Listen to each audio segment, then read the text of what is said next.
사무엘하 24장입니다. 18절 말씀부터 25절 말씀까지 제가 봉독을 해드리도록 하겠습니다. 사무엘하 24장 18절부터 25절 말씀까지 제가 봉독을 해드리도록 하겠습니다. 이날에 갓이 다윗에게 이르러 그에게 아뢰되 올라가서 여부수 사람 아라우나의 타작마당에서 여호와를 위하여 제단을 쌓으소서 하며 다윗이 여호와께서 명령하신 바 갓의 말대로 올라가니라. 아라우나가 바라보다가 왕과 그의 부하들이 자기를 향하여 건너옴을 보고 나아가서 왕 앞에서 얼굴을 땅에 대고 절하며 이르되 어찌하여 내 주 왕께서 종에게 임하시나이까 하니 다윗이 이르되 내게서 타작마당을 사서 여호와께 제단을 쌓아 백성에게 내리는 재앙을 그치게 하려 함이라 하는지라. 아라우나가 다윗에게 아뢰되 원하건대 내 주 왕은 좋게 여기시는 대로 취하여 드리소서.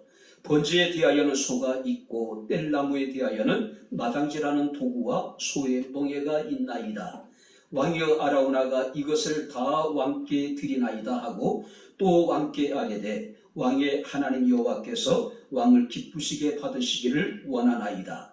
왕이 아라우나에게 이르되 그렇지 아니하다. 내가 값을 주고 내게서 살이라. 값없이는 내 하나님 여호와께 번제를 드리지 아니하리라 하고 다윗이 은 50세겔로 타작마당과 소를 사고 그곳에서 여호와를 위하여 제단을 쌓고 번제와 한목제를 드렸더니 이에 여호와께서 그 땅을 위한 기도를 들으시매 이스라엘에게 내리는 재앙이 그쳤더라. 아멘. 오늘도 주의 사랑하는 성도들이 마음을 모으고 뜻을 모으고 정성을 모아 살아계신 하나님을 예배케 하시고 또 이 시간 주의 말씀을 청종할 수 있는 은혜를 주심을 감사를 드립니다.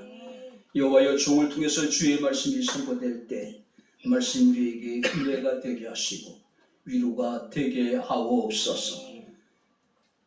깨달을 수 있는 지혜를 주시기를 원하며 예수님 이름으로 기도하옵나이다. 아멘.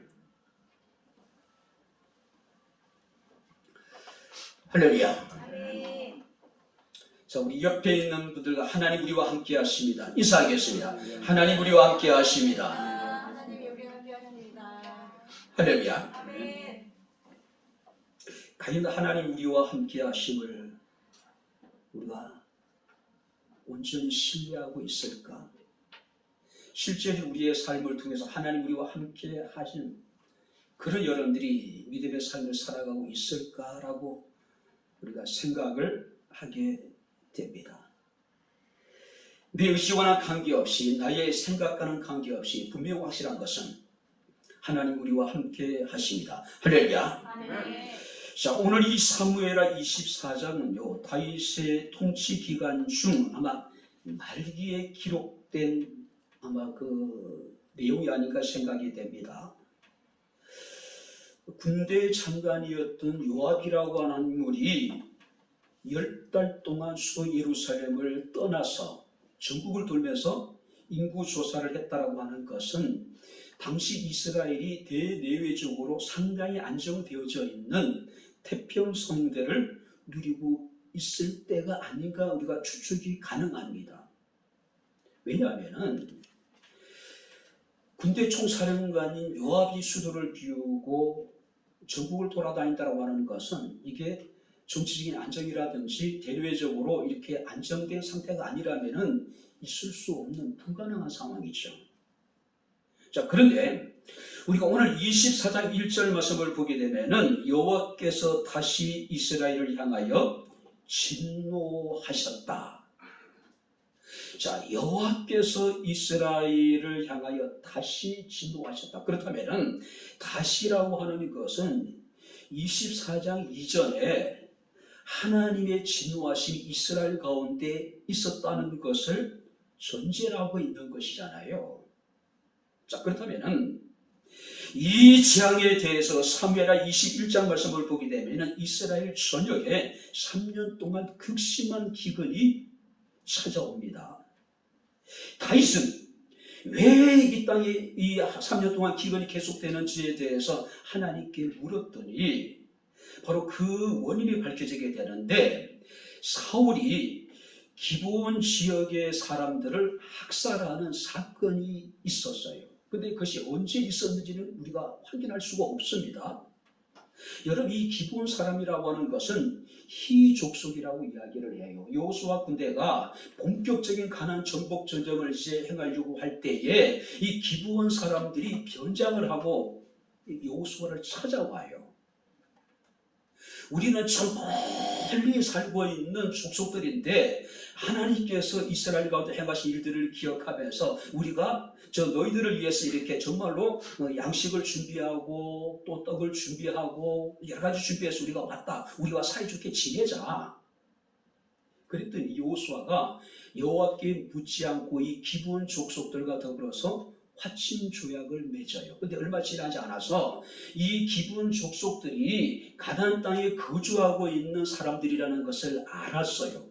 그런데 중요한 것은 이제는 한번 하나님 앞에 그들이 화친 조약을 맺었기 때문에 돌이킬 수가 없어요. 그래서 그들을 이스라엘 사람들이 우물을 깃거나 나무를 패는 일을 이제 맡기게 됩니다.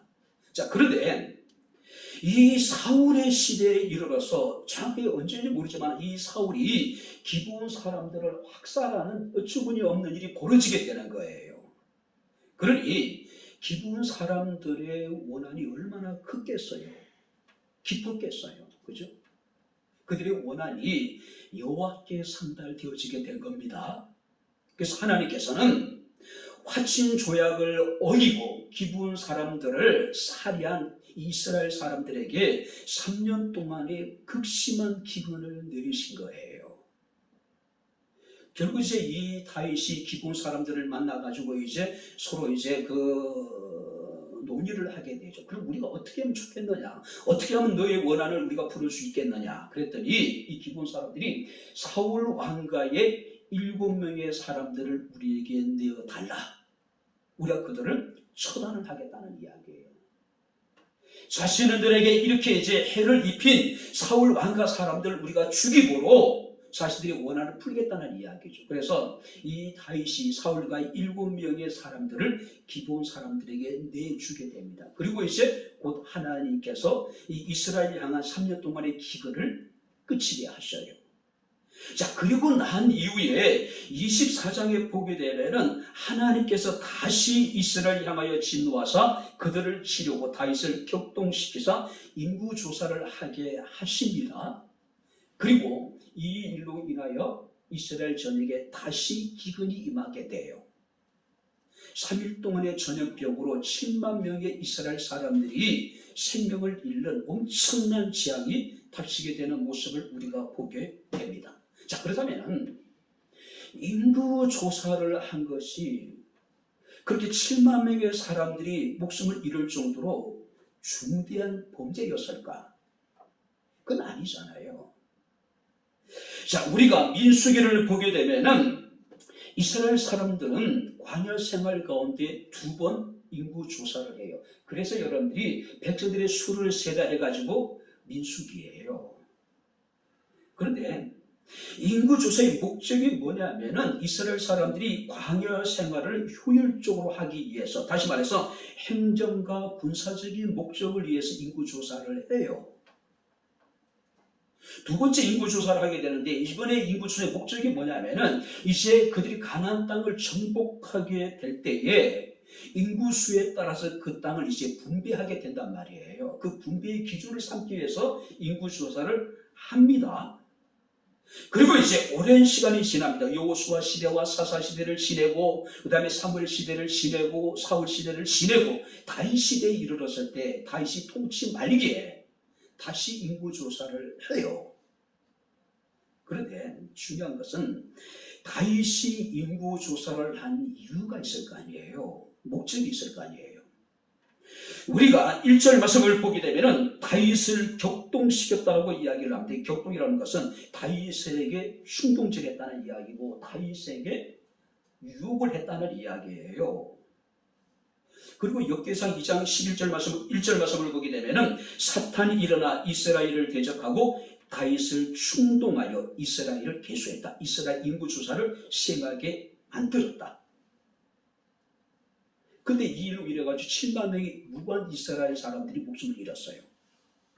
도대체 최고 통치권자로서 자기 백성의 수를 계수하는 것이 그렇게 큰 범죄였을까?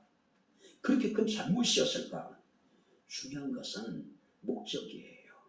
인구조사에 어떤 여러분들이 이면에 깔려있는 그 동기가 문제가 되었다는 거죠. 그죠? 우리가 다니엘서 4장을 보게 되면은 바벨론의 느부갓네살 왕이 등장을 합니다. 이 느부갓네살 왕의 하루는요, 왕궁의 어떤 그 지붕을 걷는데 자신의 눈앞에 펼쳐진 거대한 그 바벨론 도성을 바라보면서 그 마음이 교만해져요.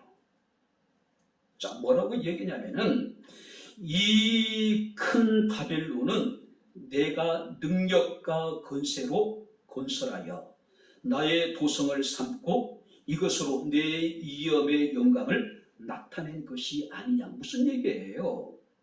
거대한 도성을 바라보면서 이 성은 내 능력과 내 권세로 내가 건설했다. 그런데 실제 느부갓네살 왕이 건설한 도성은 아니에요. 그죠?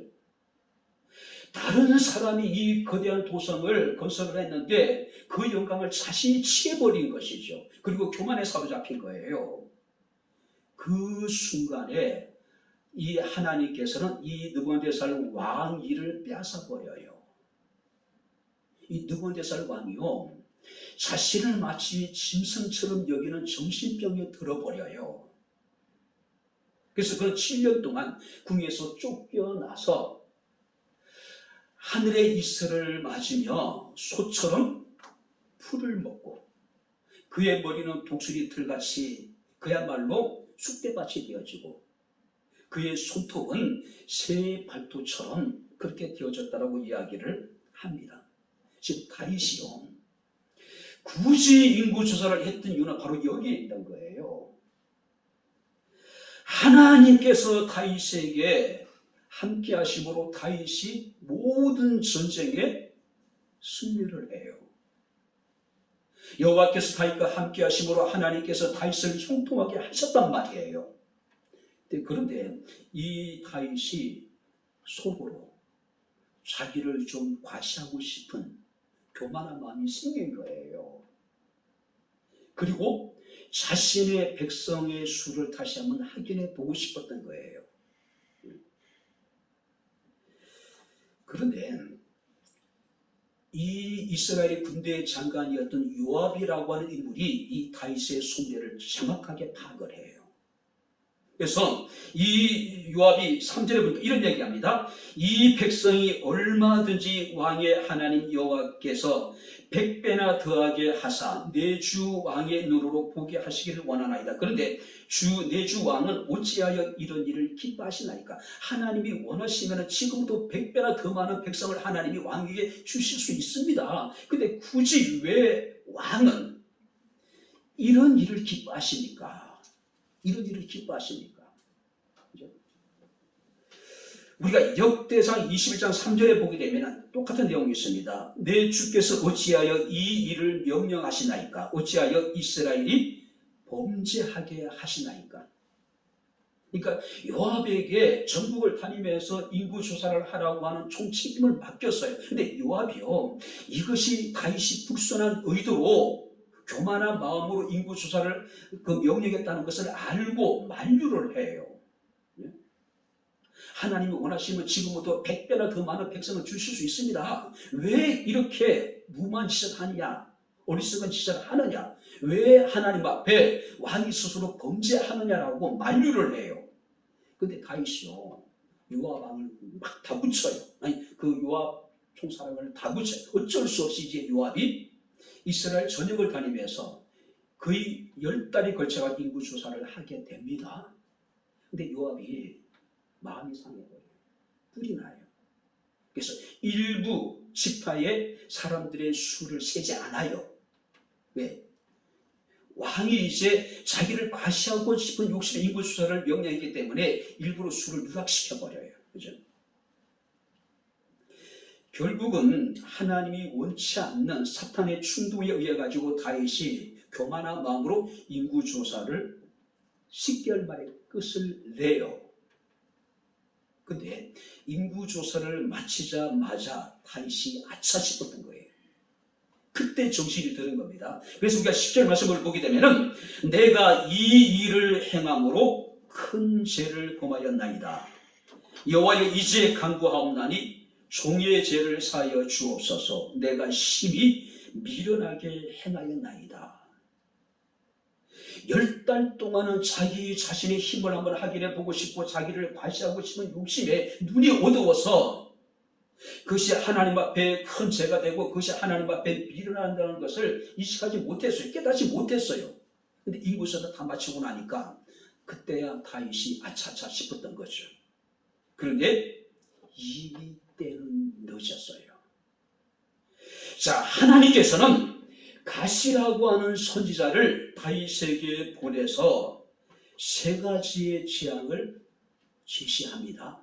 그 가운데 하나를 선택하라는 거예요. 첫 번째 재앙이 뭐냐면은 이스라엘 전역에 7년의 기근이 임할 것이다. 자, 근데 보세요. 아까요. 그 기부온 사람들 이래가지고 이스라엘 이미 3년의 기근을 거쳤어요. 그러니 다윗의 입장에서는요, 7년의 기근 도저히 상상할 수 없는 거예요. 두 번째 재앙이 뭐냐면은 왕이 원수들에게 석 달 동안 쫓기게 되는 재앙입니다. 근데 다윗은 이미 10수년을 사울 왕에게 쫓겼어요. 또 자신의 사랑하는 아들이었던 압살롬의 반란에 의해 가지고 또 압살롬에 쫓겼던 가슴 아픈 지난날의 경험이 있단 말이에요. 쫓기는 삶이 얼마나 고통스러운지 뼈저리게 이 다윗이 느낀 거예요. 아니 그것도 아닙니다. 세 번째 재앙이 뭐냐면은 그러면 이스라엘 전역에 3일 동안의 전염병입니다. 다윗은 3일 동안의 전염병을 선택을 해요. 자, 여러분들이 14절 말씀을 보게 되면은 이 다윗이 7년의 기근과 석 달 동안의 원수들에게 쫓기는 그런 재앙이 아니라 3일 동안의 전염병을 선택한 이유가 있습니다. 내가 큰 고통 중에 있도다. 여호와께서는 긍휼이 크시니 우리가 여호와의 손에 빠지고 내가 사람의 손에 빠지지 아니하기를 원하노라. 무슨 얘기예요? 혹시라도 3일 동안 하나님이 이스라엘 전역에 전염병을 내린다 하더라도 긍휼이 풍성하신 하나님이 혹시라도 진노 중에라도 긍휼을 베풀어 주시지 않으실까라고 하는 일말의 기대를 가지고 그런 3일 동안의 재앙을 그 전염병의 재앙을 선택하게 되는 모습을 우리가 보게 됩니다. 그런데요, 당시 전염병이라고 하는 것은 치사율 100%예요. 백신이 없잖아요. 항생제가 없잖아요. 전염병이라고 하는 것은 어떤 피부와 일어나는 전염병도 있겠지만은 여기서 말하는 전염, 폐렴형의 어떤 전염병이에요. 치사율 100%. 여러분들이 코로나가 3년 동안 우리를 참 힘들게 하고 있잖아요. 코로나의 치사율이 얼마나 될까요? 그렇게 아주 높은 건 아니잖아요. 그래도 불구하고 수많은 사람들이 코로나로 고통을 겪고 수많은 사람들이 코로나로 인해서 목숨을 잃는 일이 지금 벌어지고 있는 거예요. 근데 당시에 전염병이라고 하는 것은 폐렴형의 어떤 전염병이에요. 항생제도 없고 백신도 없고 치사율 100%. 자, 비록 3일 동안의 짧은 전염병에도 불구하고 이 전염병이 온 이스라엘에 창궐을 하다 보니까 3일 동안에 죽은 이스라엘 사람들의 수가 7만 명. 그야말로 이스라엘 전역이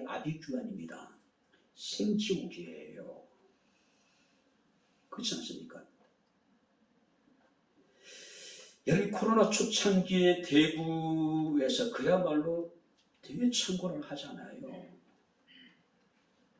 봉쇄는 하지 않았지만 그야말로 대구 자체가 거의 뭐 생쥐과 같았잖아요. 한번 상상해 보세요. 시사율 100%의 전염병이 3일 동안 7만 명의 이스라엘의 무고한 백성들의 생명을 앗아가버렸다. 얼마나 두려웠을까요? 자, 그런데 16절 말씀을 보시기 바랍니다. 천사가 예루살렘을 향하여 그 손을 들어 멸하라 하였더니 여호와께서 이 재앙 내리심을 뉘우치사 백성을 멸하는 천사에게 이르되 족하다. 이제는 내 손을 거두라. 자, 근데 보세요. 이 전염병이요. 아직까지 예루살렘에서는 본격적으로 이렇게 전염되지 않았던 것 같아요. 그러니까 예루살렘에서 좀 먼 지역에서부터 여러분 예루살렘을 향해서 이 전염병이 굉장히 빠른 속도로 지금 이렇게 이제 확장되고 있는 그런 상황이었던 것 같아요. 예루살렘 이스라엘 사람들의 중심이잖아요. 인구가 밀집되어져 있잖아요. 이 예루살렘의 전염병이 퍼지게 되면 상상할 수 없는 일이 벌어지게 될 거잖아요. 그런데 여호와께서 그때 이 재앙을 내리침을 뉘우치셨다. 그리고 이스라엘 백성들을 멸하는 죽음의 천사에게 됐다라고 이야기를 해요. 내 손을 거두라고 이야기를 해요. 그렇죠? 하나님이 뉘우쳤다는 이야기는 어떤 의미일까요? 죽음의 재앙으로 고통받고 있는, 신음하고 있는 이스라엘 백성들을 바라보시고 하나님께서는 그들을 불쌍히 여기셨다는 이야기예요. 자, 다윗이 이 세 가지 재앙 가운데 3일 동안의 전염병을 여러분 선택한 이유가 뭐였습니까? 하나님의 국률이 크신 하나님이시니 혹시라도 진노 중에라도 우리를 불쌍히 여기지 않으실까라고 하는 기대를 가지고 세 번째 재앙을 선택했는데 그 기대대로 하나님은 이스라엘 백성들을 불쌍히 여기신 거예요. 그죠? 우리는 살아가다 보면 여러 가지 크고 작은 많은 일들을 만나게 됩니다. 그 재앙의 수준의 일들을 만날 수도 있겠죠. 질병으로 인한, 원치 않는 사고로 인한, 또 물질적인 어려움으로 인한, 또 지진과 화산과 쓰나미 등등 자연 재앙 등이 우리를 참 두렵게 만들고 고통스럽게 만들어요. 뭐 100년 만에 여러분들이 폭우가 서울 시내를 강타를 했습니다.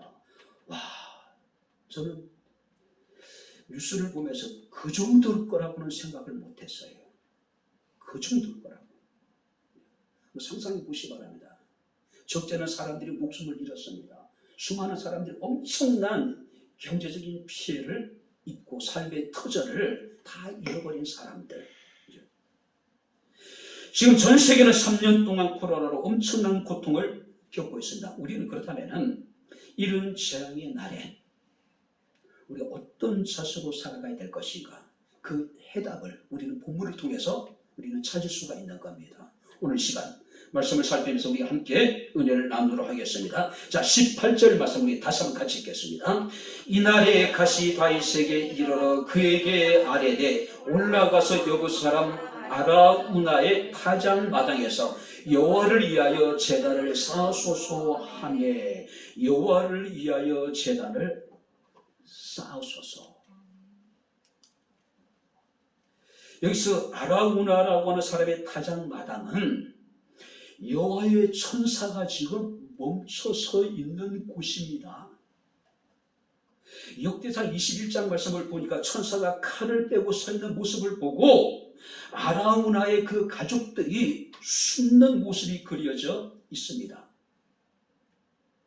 재앙이 지금 멈춰져 있긴 하지만은 여호와의 천사의 칼은 아직까지도 거두지 않는 상태예요. 천사의 칼이 지금 칼집에 지금 꽂히지 않는 지금 그런 상황이었단 말이에요. 근데 여호와께서는 갓 선지자를 통해서 다윗에게 이르기를 아라우나의 타장 마당에 여호와를 위하여 제단을 쌓으소서. 자, 이게 무엇이 바랍니다. 아라우나의 타작마당은 예전에 이스라엘 사람들의 조상이었던 아브라함이 그의 사랑하는 독자 이삭을 여호와께 바치려고 했던 곳이 바로 그곳이고, 후에는 솔로몬이 여호와의 성전을 건축한 곳이 바로 그곳이었다는 거죠. 그러니까 이스라엘 사람들에게 있어서 이 아라우나의 타작마당 그야말로 성지 중의 성지죠. 갓 선지자 이야기를 듣고 다윗은 곧 바로 여호와께서 명하신 바대로 아라우나의 타작마당을 찾아서 그곳에서 여호와께 단을 쌓았던 모습을 우리가 보게 됩니다. 그 모습을 역대상 21장 26절 27절 이렇게 기록하고 있습니다. 여호와께서 하늘로부터 번제단 위에 불을 내려 응답하시고 여호와께서 천사를 명하심에 그가, 한번 따라해 보시면, 칼을 칼집에 꽂았더라. 7만 명의 무고한 이스라엘 사람들의 생명을 앗아갔던 하나님의 천사가 그 칼을 다시 칼집에 꽂았대요. 이 모습을 보고 다윗은 역대상 22장 1절에 이런 고백을 합니다. 이는 여호와 하나님의 성전이요, 이는 이스라엘의 번제단이다. 무슨 얘기일까요? 이곳이 여호와의 성전이 될 것이라고 하는 예언을 하고 있는 겁니다. 이곳에서 드려지는 이스라엘 사람들의 번제를 하나님이 기뻐 받으실 것이라고 하는 놀라운 예언을 하고 있는 모습을 우리가 봅니다. 그 예언이 그대로 성취되어지게 되죠. 자, 그 얘기해 보세요. 여호와를 위하여 단을 쌓아라. 자, 여기서 제단을 쌓는다는 것은 어떤 의미일까요? 오늘날로 말하면은 하나님께 예배를 드리라. 예배는 우리가 하나님을 향한 드릴 수 있는 최고의 사랑과 헌신의 표현이고, 예배는 하나님이 가장 기뻐하시는 것입니다. 요한복음 4장 23절에 수가성의 여인에게 예수께서 말씀하십니다. 아버지께 참되게 예배하는 자들은 영과 진리로 예배할 때가 오나니 곧 이때라. 아버지께서는 자기에게 이렇게 예배하는 자들을 찾으시느니라. 할렐루야. 정말로 하나님께 예배하는 자를 영과 진리로 예배하게 될 텐데, 그때가 바로 지금이고, 하나님께서는 이렇게 영과 진리로 예배하는 자를 찾으시고 기뻐하신다는 이야기예요. 그런데 우리는 그 예배를 너무 하찮게 여겨요. 소홀하게 여깁니다.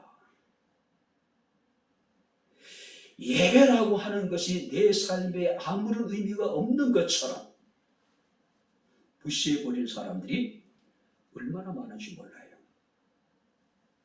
여러분들, 우리가 사무엘상 2장에 보게 되면은 엘리 제사장의 두 아들의 이야기가 나옵니다. 그들은 여호와의 제사를 멸시하는 큰 죄를 지었다. 하나님 앞에 가장 큰 죄는 어떤 죄일까요? 하나님의 제사, 하나님께 드리는 예배를 멸시하는 사람들. 하나님 말씀하십니다. 나를 존중히 여긴 자를 내가 존중히 여기고 나를 멸시하는 자를 내가 경멸하겠다.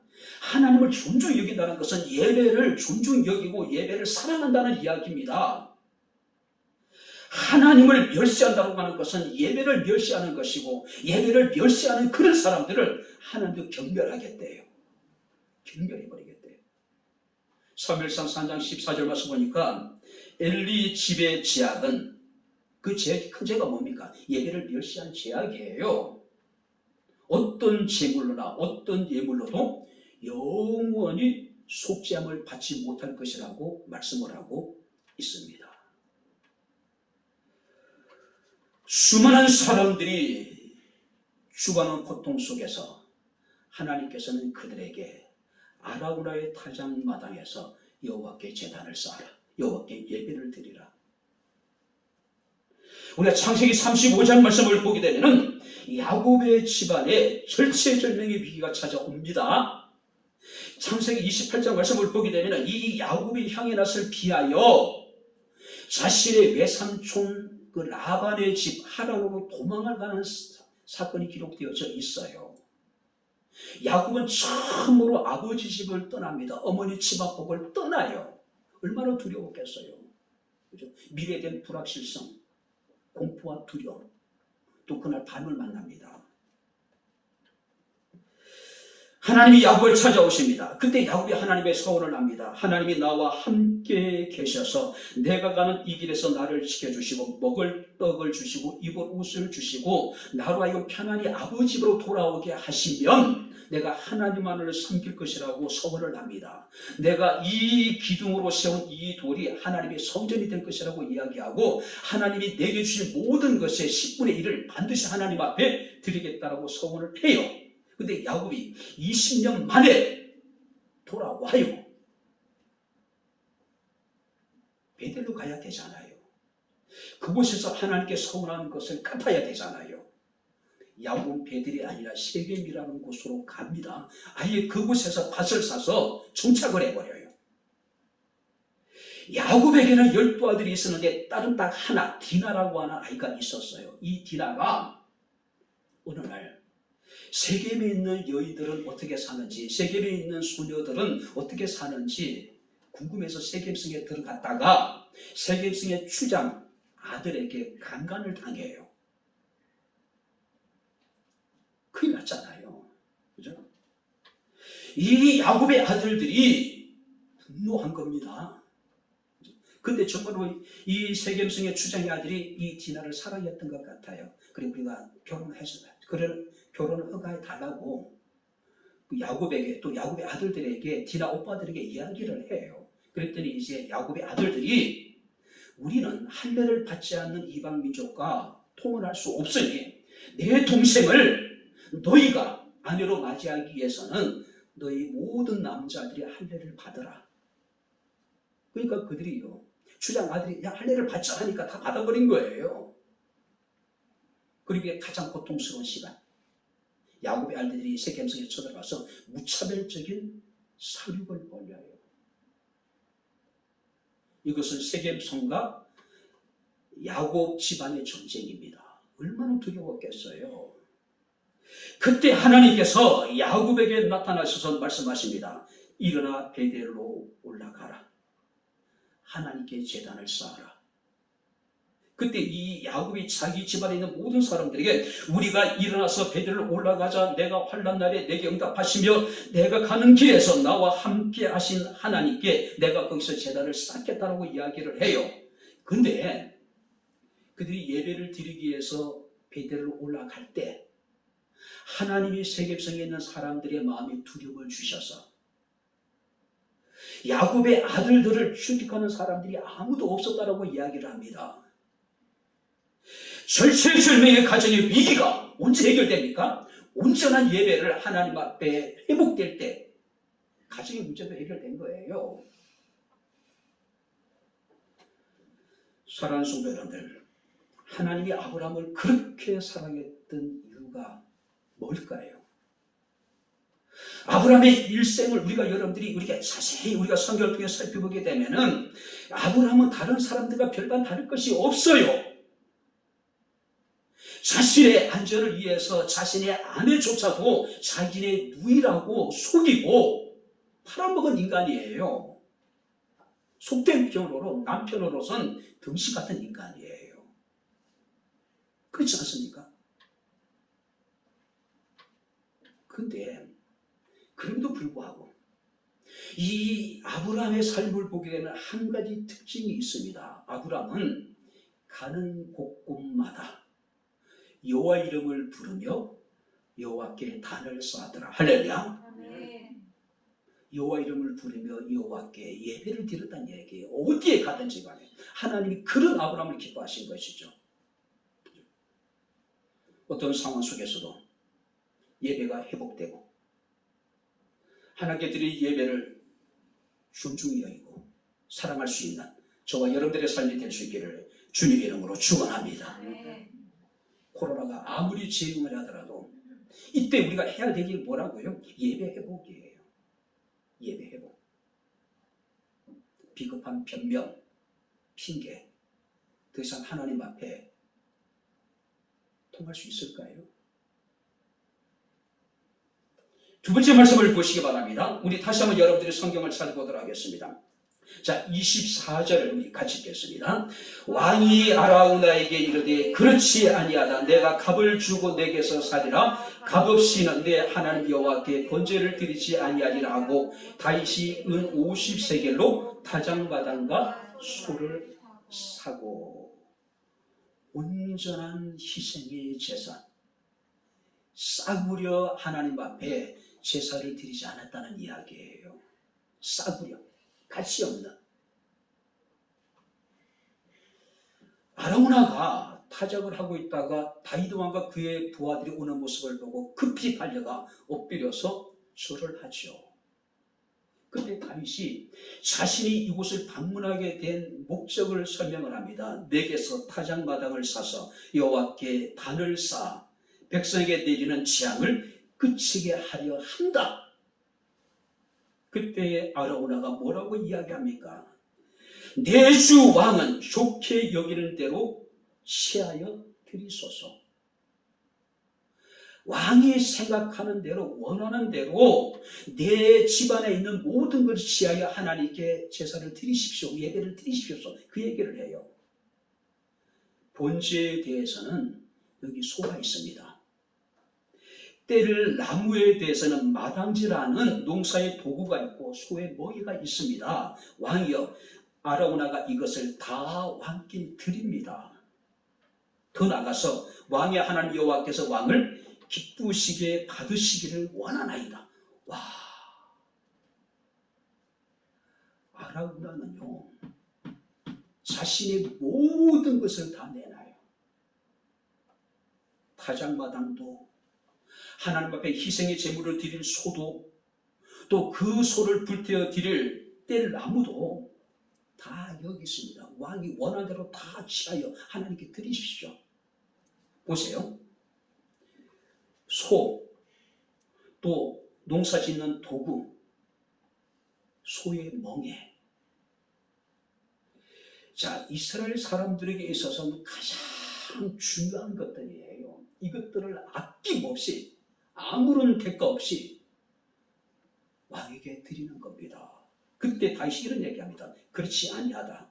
내가 값을 주고 내게서 살리라. 값 없이는 내 하나님 여호와께 번제를 드리지 아니하리라. 자, 메시지 성경 보니까 이 본문을 내 하나님께 희생이 없는 제사를 드릴 수는 없다라고 이야기를 해요. 뿐만 아니라 쉬운 성경 보니까 여호와께 그저 얻은 것으로 태워드리는 번제를 드릴 수 없다. 여기서 번제라고 하는 것은 보세요. 두 가지 때 드리는 제사예요. 첫 번째는 자신의 죄를 용서받기 위해서 드리는 제사예요. 또 여기서 번제는 내가 하나님 앞에 온전히 헌신하겠습니다라고 하는 의미에 드리지는 제사예요. 번제는 제물을 잡아서 각을 떠서 불을 태워서 하나님 앞에 드리는 거예요. 자, 다시 얘기합니다. 내가 하나님 앞에 큰 죄를 지었고 내가 하나님 앞에 미련하게 행해서 하나님이 나를 재앙을 내리셨는데 그 죄를 사해달라고 내가 하나님 앞에 제사를 드리면서 어떻게 희생이 없는 그저 얻은 것으로 내가 하나님 앞에 제사를 드릴 수 있겠느냐? 말이 안 된다는 이야기예요.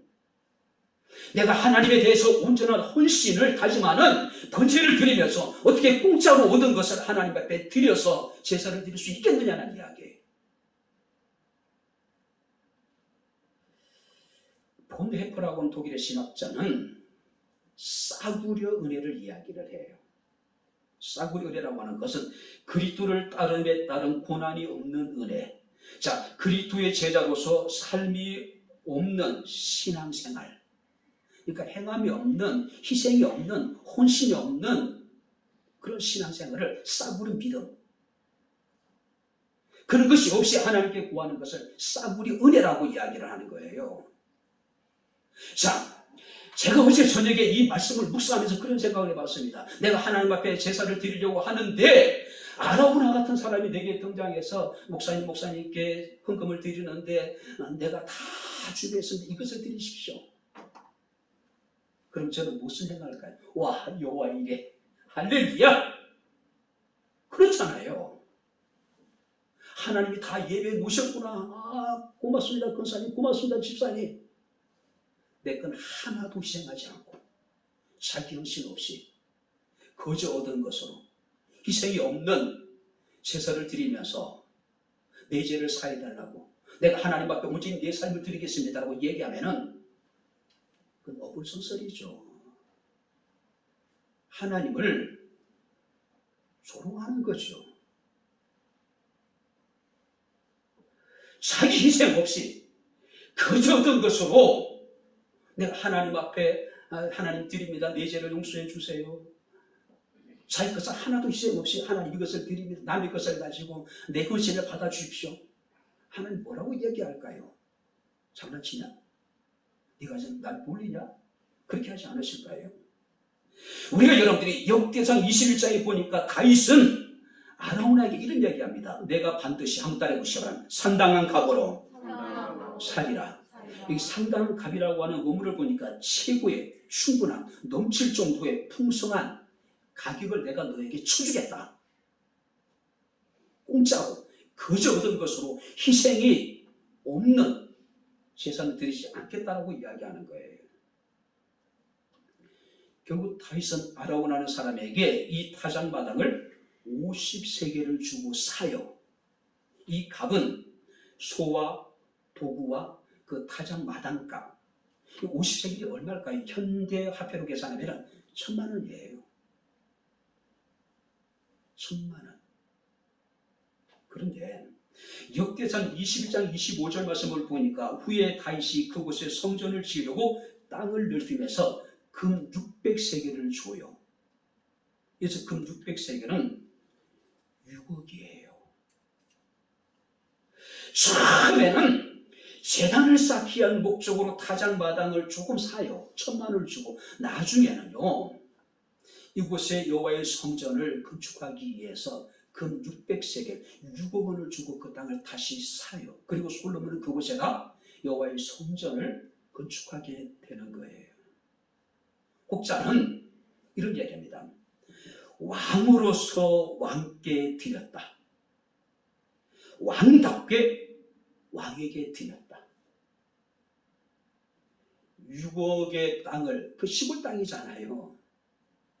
엄청난 가치를 지불하고 그 땅을 사서 그곳에서 여호와께 제단을 쌓고 그곳에서 여호와의 성전을 건축하게 되는 거예요. 이런 다윗에 대해서 왕으로서 왕께 드렸다. 왕답게 왕에게 드렸다. 그죠? 왕답게, 권사답게, 집사답게, 목사답게, 은혜 입은 사람답게, 답게 살아가는 거예요. 그죠? 답게 헌신하는 거예요. 바로 이곳이 예루살렘의 성전터가 되고 이곳이 지금 전 세계의 중심이 된 거예요. 물론 경제의 중심은 뉴욕일 수 있습니다. 정치의 중심은 워싱턴일 수 있어요. 그러나 전 세계인들에게 있어서 영적으로 신앙적인 중심은, 종교적인 중심은 예루살렘이에요. 유대인들은 이런 자부심을 가집니다. 세계의 중심은 이스라엘이고 이스라엘 중심은 예루살렘이고 예루살렘의 중심은 예루살렘 성전이다. 결국 무슨 얘기예요? 세계의 중심이 아라우나의 타작마당, 다윗이 금 600세겔을 주고 산 그곳이라는 거죠. 바로 이 다윗은 하나님 앞에 헌신의 제사를 드리되 싸구리가 아니에요. 공짜로 얻은 것으로 드리지 않았습니다. 그죠? 왕답게 최고의 것을 하나님 앞에 드림으로 하나님께서 그의 드리는 번제와 함제물을 기뻐 받으시고 죽음의 천사의 칼집에 다시 꽂게 만드는 거예요. 재앙이 끝이게 만든 거예요. 세 번째 말씀을 보시기 바랍니다. 17절로 우리 다시 올라가겠습니다. 17절로 다시 올라가겠습니다. 다윗이 백성의 치는 천사를 보고 곧 여호와께 아뢰어 이르되 나는 범죄하였고 악을 행하였거니와 이 양의 무리는 무엇을 행하였나이까? 청하건대 주의 손으로 나와 내 아버지 집을 시소소하더라. 자, 역대상 21장 이렇게 나옵니다. 잘 들어보세요. 다윗이 장로들과 더불어 붉은 베옷을 입고 여호와께 아뢰어 이르되 다윗의 이야기입니다. 나는 범죄하였고 악을 행하였거니와 이 백성에 명령하여 백성을 계수하게 한 자가 나다. 또 범죄하고 악을 행한 자가 나다. 근데 도대체 지금 7만 명의 이스라엘 백성이 죽임을 당했는데 저들이 무슨 악을 행했습니까? 차라리 나를 치고 내 아버지 집을 치라는 얘기, 자기네 집안을 치라는 이야기예요. 이미 그는 인구조사를 하자마자 바로 자책을 합니다. 하나님 앞에 회개를 해요. 그러나 이미 때가 늦어서 하나님의 재앙이 온 이스라엘 전역에 임해서 7만 명이 죽었어요. 그때 다윗이 하나님 앞에 뭐라고 얘기합니까? 요압에게 명령하여 백성을 계수하게 한 자가 내가 아닙니까? 범죄하고 악을 행한 자도 바로 나입니다. 도대체 이 양무리가 무슨 죄를 지었습니까? 청하건대 주의 손으로 나를 치고 내 아버지를 그냥 죽여달라. 내 아버지 집을 우리 집을 전부 다 그냥 죽여달라. 그런 얘기예요. 무슨 얘기일까요? 철전 회개예요. 철전 회개예요. 그런 다윗의 모습을 보시고 하나님께서는 어떻게 하셨습니까? 재앙을 내리심을 뉘우치시고 선사로 하여금 그 재앙을 멈추게 만드신 거예요. 뉘우쳤다는 얘기는 후회하다, 슬퍼하다, 동정심을 가지다. 물론 하나님이 후회하실 일은 없겠죠. 근데 하나님의 마음을, 이스라엘 백성을 향한 그 하나님의 마음을 우리 인간의 언어로 표현하다 보니까 하나님이 뉘우쳤고 후회하고 슬펐다는 얘기지, 하나님은 후회하거나 슬퍼하시는 분이 아니죠. 왜? 흠이 없으신 분이기 때문에, 완전하신 하나님이기 때문에. 자기 백성들의 고통을 보셨습니다. 당신의 마음에 합한 사람이었던 다윗의 기도를 하나님께서는 들으시고 이 재앙에 대해서 뉘우치시고 재앙을 돌이키고 작정을 하셨다는 이야기예요. 어쩌면 하나님이 원하시는 모습은 이 모습이 아니었을까요? 국가의 최고 지도자로서의 진실한 회개, 반성, 그리고 자기 백성들을 향한 사랑, 자기 백성들이 고통을 겪을 때 그것을 부둥켜 안고 고민하고 그것 때문에 아파하고, 그죠? 이것이 참된 지도의 모습이 아닐까요? 다윗은 변명하지 않았습니다. 책임을 누구에게 전가시키지도 않았습니다. 철저하게 내 잘못입니다. 나를 죽이시고 우리 집안을 죽여달라고 지금 이야기하고 있는 거예요. 우리가 요엘서 2장에 보게 되면 하나님이 유다를 멸하시고 작정을 하셨어요. 그때 하나님이 요엘 선지자를 통해서 말씀하십니다. 여호와의 말씀에 너희는 이제라도 금식하며 울며 애통하고 마음을 다하여 내게로 돌아오라. 너희는 옷을 찢지 말고 마음을 찢고 여호와께 돌아오라고 이야기하고 있어요. 한번 따라해 보시죠. 이제라도. 자, 10달에 가까운 인구조사가 진행되는 동안에 다윗은 스스로 죄책감을 느끼지 못했어요. 왜? 인구조사를 통해 자신을 과시하고 싶은 마음이 더 컸기 때문에. 그런데 인구조사를 마치고 나서 바로 다윗은 하나님 앞에 회개해요. 이제라도. 그랬더니 하나님께서는 재앙을 내리심을 누이치시고 이스라엘 가운데 재앙을 돌이켜 주신 것이죠. 호세아서 6장 1절에 주님께서 말씀하십니다. 오라 우리가 여호와께로 돌아가자. 여호와께서 우리를 지지했으나 도로나게 하실 것이고 여호와께서 우리를 치셨으나, 한번 따라해 보시면 싸매어 주실 것이다. 재앙으로 인해 가지고 그들이 고통을 당했지만 결국 하나님이 그들을 낫게 하시고 그들을 하나님 싸매 주시고 재앙을 끝이게 주셨다는 이야기죠. 우리는 지난 3년 동안 그동안 경험해 보지 못했던 힘든 시간을 보내고 있습니다. 이제라도 우리가 여호와께 마음을 찢으며 돌아가야 되지 않을까요? 이제라도요. 그때 하나님께서 재앙을 돌이키신 거죠. 마지막으로 여러분들 네 번째 25절 읽고 25절 같이 읽겠습니다. 그곳에서 여호와를 위하여 제단을 쌓고 번제와 한목제를 드렸더니 이에 여호와께서 그 땅을 위한 기도를 들으심에 이스라엘 내년 재앙이 그쳤더라. 역대상 20장 26절에 보니까 여호와께서 천사를 명하심에 그가 칼을 칼집에 꽂았더라. 아라우나의 타작마당에서 천사가 칼을 빼들고 있었습니다. 재앙은 지금 멈췄지만 아주 끝난 것이 아니에요. 중단되어 있는 상태였어요. 그런데 하나님이 이 다윗이 하나님 앞에 회개하고 온전한 하나님 앞에 제사를 드릴 때에 이제 주의 천사가 자신이 들고 있던 그 칼을 칼집에 꽂았어요. 이거 뭘 말합니까? 하나님이 다윗의 기도를 들으시고 다윗을 받아들이신 거예요. 그죠? 그리고 이 다윗과 하나님의 관계가 죄로 인해 단절됐다가 이제 다시 회복됐다는 것을 의미하고 있는 겁니다. 뿐만 아니라 천사가 그 칼을 칼집에 꽂았다는 이야기는 하나님과 다윗의 관계가 완전히 회복됐다. 이제 재앙이 끝났다는 것을 확증해주는 여러분들의 증거가 된 거예요. 욥기 22장에 보니까 욥의 친구 엘리바스라고 인물이 등장합니다. 이 말씀의 의도는 원래는 그런 뜻이 아닌데 잘 들어보시기 바랍니다. 너는 하나님과 화목하고 평안하라. 그러니까 욥이 하나님과 화목하지 못했다는 것을 이제 나무라기 한 얘기인데 그 이야기는 맞는 얘기예요. 너는 하나님과 화목하고 평안하라. 그리하면 복이 내게 임하리라. 전능자가 내 보배가 되시며 너는 그에게 기도하겠고 그는 들어주실 것이고 내가 무엇을 결정하면 한번 따라해보시면 이루어 주실 것이고 하나님 관계가 회복되고 하나님 우리가 화목하게 지내면은 하나님 우리에게 복을 주시는데 하나님 우리의 보배가 되실 것이고 우리의 기도를 하나님이 들어주실 것이고 우리가 무엇이든지 결정하면은 하나님 그것을 이루어 주실 것이고 할렐루야. 하나님과 화목하고 하나님의 관계가 회복되면 복을 주시는데 하나님 내 보배가 되고 내가 기도하면 하나님이 들어주실 것이고 내가 무엇인가를 결정하면 하나님이 알아서 다 이루어 주실 것이라는 거죠. 이제 말씀을 마치도록 하겠습니다. 7만 명의 무거운 생명을 잃는 큰 재앙이 이스라엘 가운데 덮쳤습니다.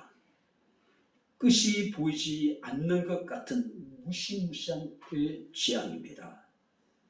그러나 그런 중에 제단을 쌓고 희생의 제사를 드리고 철저히 하나님 앞에 회개하고 하나님의 관계가 온전히 회복될 때에 하나님의 천사가 그의 칼을 칼집에 도로 꽂고 하나님의 재앙이 끝이는 기적이 일어났습니다.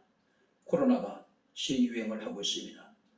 어제 우리나라의 확진자 수가 10만 명을 넘어섰다고 이야기를 하죠. 주말 치고는 굉장히 많은 수입니다.